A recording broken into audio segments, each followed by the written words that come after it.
Hello, and welcome to Know Before You Go, a program of the Dominican Central Province of St. Albert the Great that allows us to take a look ahead at the upcoming weekend's readings. I am Father Jim Marchionda, Provincial of the Chicago Dominicans, and I am happy to be with you as we approach the Third Sunday of Lent.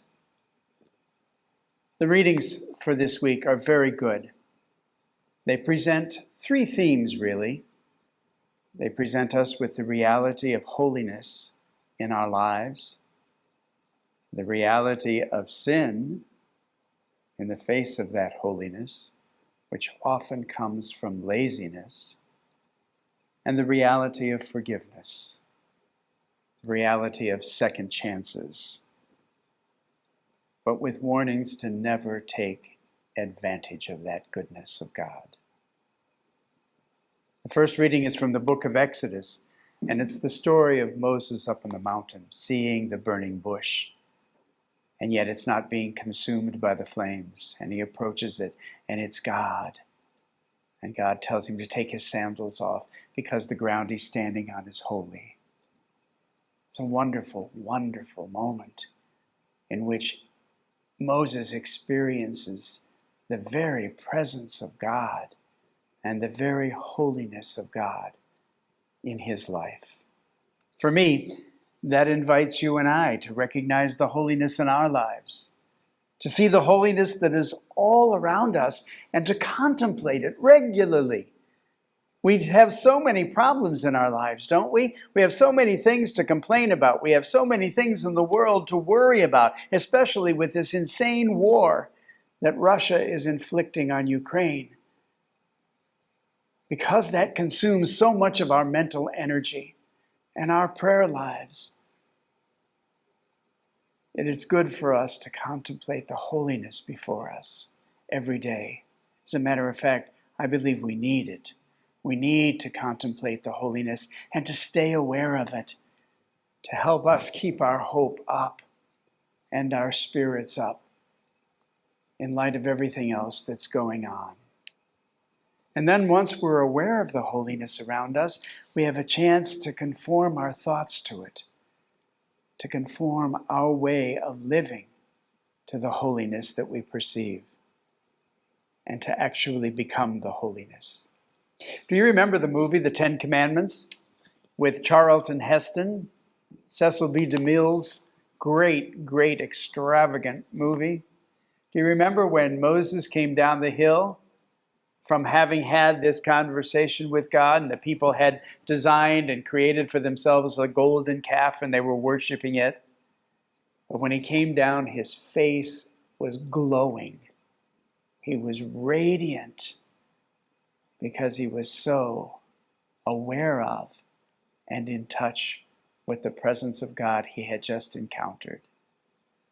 My friends, you and I, hopefully, can get a little bit of that radiance in our own faces because we daily contemplate the holiness before us and the God that is all around us.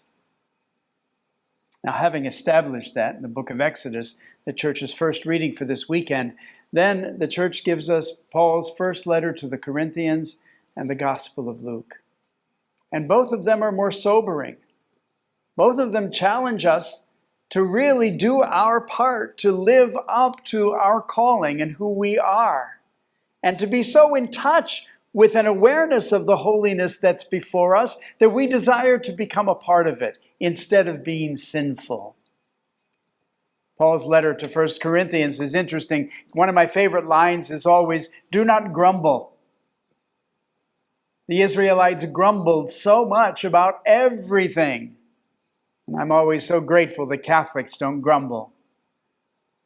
But if we're tempted to, listen to what Paul says at the end of Corinthians.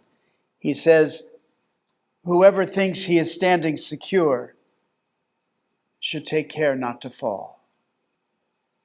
In other words, my friends, let's not fool ourselves into thinking that everything is right with God just because we're Catholic. Maybe because we go to weekly Mass. Maybe because we say our daily prayers. Don't take any of that for granted. Contemplate the holiness all around you and get very much deeper into your faith. The gospel follows up on that rather powerfully, and it has bad news and then finally ends with good news. The bad news is that story about those who died. Jesus is saying, the Galileans, he tells the people around him, Galileans whose blood Pilate had mingled with the blood of their sacrifices. Jesus says, do you think that because these Galileans suffered in this way, that they were greater sinners than all the other Galileans? He says, by no means. However, repent, change your lives to be worthy of the holiness around you, so that similar tragedy doesn't happen to you. He goes on to say, what about those 18 people who died when the Tower of Siloam fell over on them? Do you think that they were greater sinners than anyone else in their time? He says, by no means. But I tell you, repent yourselves so that something similar won't happen to you. It's a sobering thought. It's a thought, actually, that's pretty relevant, especially when we see the war going on today in Ukraine and all the devastating things happening to the families there. We should take advantage of every moment that we have one another. Take advantage of every moment to love. Take advantage of every moment to care. Take advantage of every moment to do the right thing over and over and over again. The right thing. Not to grumble, but to love, even through some of our own hardships. These stories just tell us, stay awake. Keep your eyes open. And never fail to appreciate the holiness all around you that is directly from God, the holiness all around you that is directly from your families and those you love, the holiness that is all around you directly from your children and your grandchildren. Never take it for granted. Never take it for granted. Be grateful every moment of every day of your life for what you do have. At the end of this gospel is the very interesting story of the barren fig tree.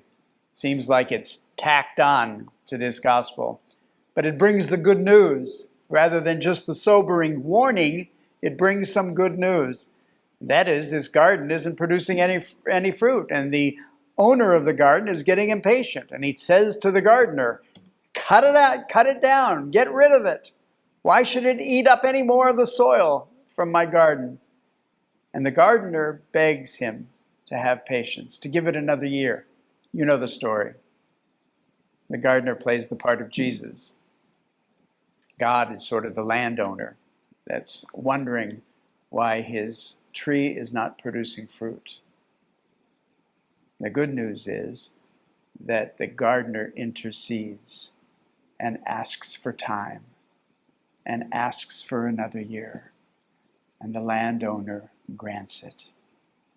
That's where we're at, even though we're challenged to never take advantage of God's mercy and God's goodness. Where we are at is that we have a God who will keep giving us another year, a God of second chances. However many millions of times we need those second chances. So that's the good news. As I said at the beginning, the readings today present us with the reality of holiness. Contemplate it daily. With the reality of sin, often from our laziness. Do what you can to get out of it. And the reality of forgiveness and second chances.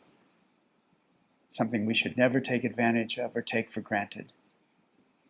But something that reminds us constantly of what today's responsorial psalm refrain is. The Lord is kind and merciful, The Lord is kind and merciful. God bless you and your families.